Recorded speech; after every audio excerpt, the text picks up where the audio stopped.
예, 오늘 저희가 볼 여론조사는 그 리얼미터가 YTN 의뢰로 12일 발표한 대선 관련 6차 정례조사입니다. 그 10일과 11일 이틀간 1,011명을 대상으로 실시됐고 무선과 유선, 혼합 방식으로 진행됐습니다. 자세한 내용은 중앙선거관리위원회 홈페이지를 참조하시면 됩니다. 그 내용을 이제 좀 띄워주셔서 이제 보게 되면은 이제 다자구도에서 기본적으로 윤석열 후보가 39.2%, 이재명 후보가 36.9%를 기록하는 걸로 나왔습니다. 이게 5차 범위 내 접전이고 또 안철수 후보 12.2%, 심상정 후보 3.0%, 김동연 후보 1.1%, 예, 그렇게 이어지고 있습니다. 그런데 이게 좀 야권 단일화가 성사된 경우면은 윤석열, 안철수 어느 후보든 이재명 후보한테 승리하는 것으로 나오게 됩니다. 만약 근데 윤석열 후보가 야권 단일화 후보면은 43.6%고 이제 이재명 후보는 38.6%, 안철수 후보는 42.3%로 이제 이재명 후보의 33.2%에 앞서게 됩니다. 근데 이게 여론조사가 여러 개가 나오는데 왜 이게 좀 어떤 거는 이재명 후보가 이기고 어떤 거는 윤석열 후보가 이기고 지난주만 해도 사실 이재명 후보가 분위기가 좋았는데 이번 주는 또 윤석열 후보가 오늘 갤럽 조사에서는 윤석열 후보가 이기더라고요. 그렇죠. 좀 그렇게 여론조사가 왔다 갔다 하는 이유가 뭐가 있을까요? 갤럽도 그렇고 방금 말씀하신 YTN 여론조사도 윤석열 후보가 앞서는 걸로 나왔죠. 이제 뭐 크게는 이제 일단은 어떤 흐름에서 보면은 일단은 어쨌든 내분이 어느 정도 마무리가 좀 되고 이준석 대표가 그 결합을 하면서 20대가 좀 오지 않았나, 그게 좀 영향을 미쳤다는 분석이 있어요. 실제 이번에 그 보시면 알지만 YTN 같은 경우는 윤석열 후보가 20대 지지율이 60대 이상 어른들보다 그 다음으로 많이 나왔거든요. 그 전주만 하더라도 상당 부분 이재명 후보 쪽으로 20대가 넘어갔었는데 다시 돌아왔다는 걸 이제 거기에서 이제 볼 수 있는 거고요. 두 번째는 이제 이런 거죠. 뭐 여러 차례 이제 논의된 얘기인데, 그때 여론조사 결과로 희비를 볼 게 아니고 어떤 추세선을 좀 보라는 거예요.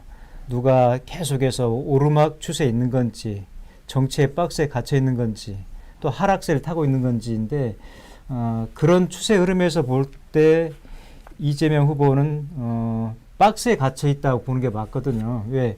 윤석열 후보가 빠진 건 분명한데 그 빠진 게 글로 붙지가 않고 중도에 머물러 있거나 아니면은 그 안철수 쪽으로 좀 갔다는 게 분명히 보이잖아요.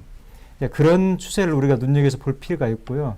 두 번째는 여론조사 시점이라든지 어떤 방식인지 ARS인지 뭐 전화면접조사인지 따라서도 조금씩 차이가 있습니다.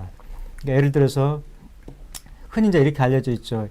ARS 같은 경우는 보수층이 응답할 가능성이 높다.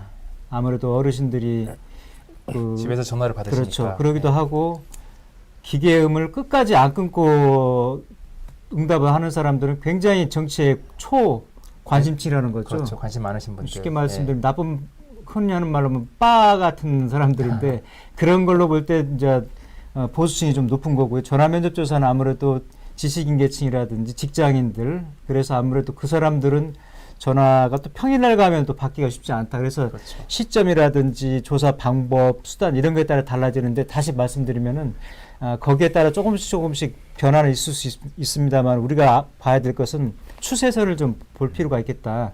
그래야 정확하게 민심을 읽지 않을까 생각을 하고 있습니다. 그 교수님이 20대가 갑자기 훅 빠졌다고 그 말씀을 하시는 것 같은데 어떻게 공감을 하십니까? 그거에 대해서? 공감을 하는 부분도 있고요.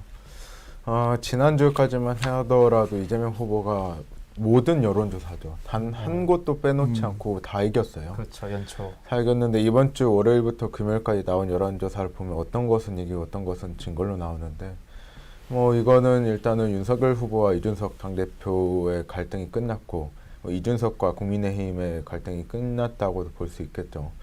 그리고 뭐 하태경 의원이나 원희룡 전 제주지사도 합류했고 이런 것들이 복합적으로 작용할 수 있겠고요. 또 20대, 30대 주로 남성층에서 윤석열 후보가 대폭 상승했다고 볼 수 있는데 이건 아무래도 뭐 윤석열 후보가 젠더를 가지고 좀 갈라치는 경향이 좀 먹히지 않았나 생각하고 있고요.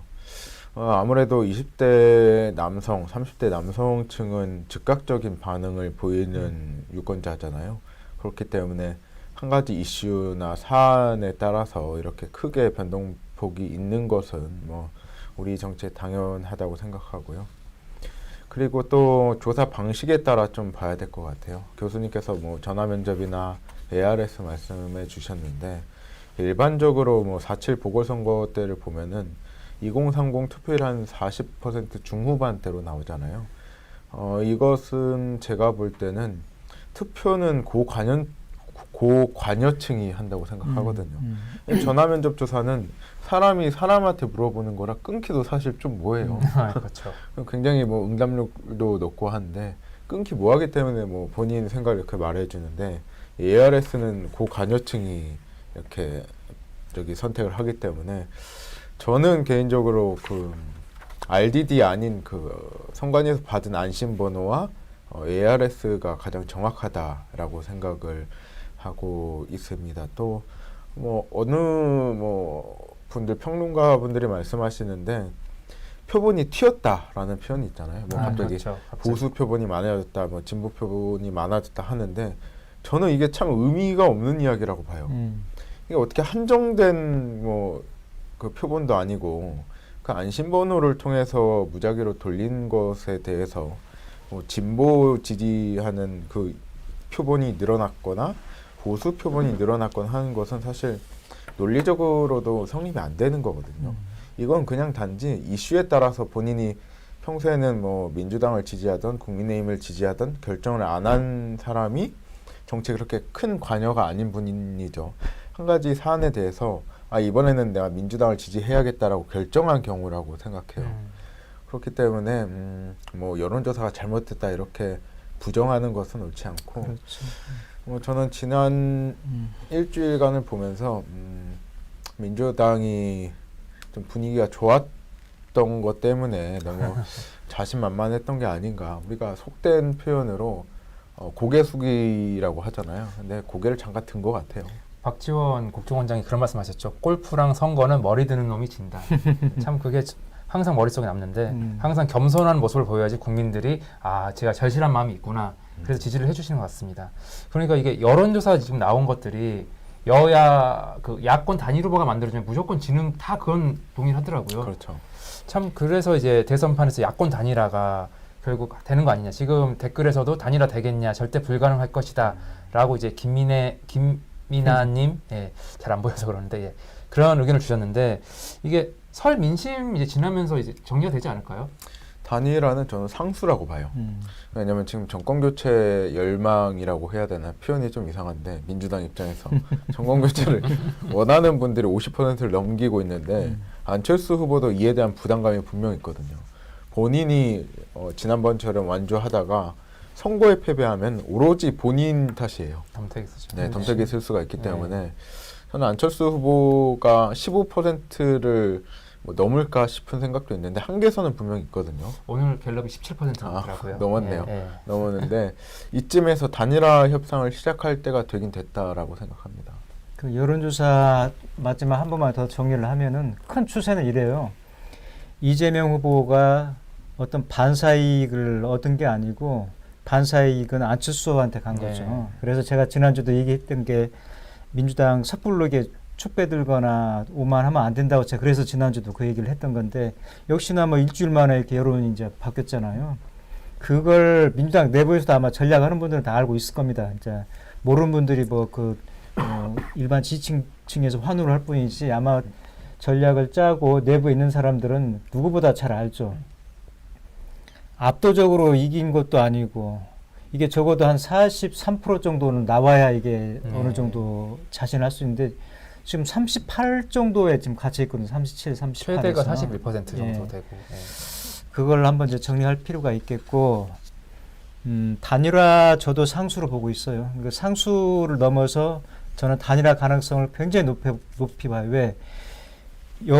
모든 과반 이상이 정권 교체를 해야 된다는 여론조사가 높아요. 지금 이건 모든 여론조사에서 지금 1년 이상.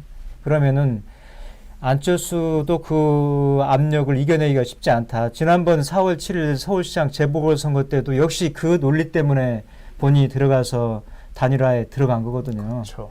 근데 이건 서울시장이 이기고 지고가 아니라 정권을 가져오느냐 못 가져오느냐 싸움이기 때문에 더더군다나 그 압력이 크단 말이죠. 그래서 지금 또 안철수 후보 여러 가지 워딩 보시면 알지만은 선을 그은 게 아니라 여지를 남겨놓고 국민들이 뭐 판단할 문제라든지 예. 이런 식으로 자기가 항상 여지를 열어놓고 있다는 걸 우리가 유익하게 볼 필요가 있어서 저는 단일화 가능성을 97% 이상으로 봅니다. 저는. 97%. 3%는 혹시 모르니까. 이준석 때문이죠. 그렇죠. 이준석 대표 때문이죠.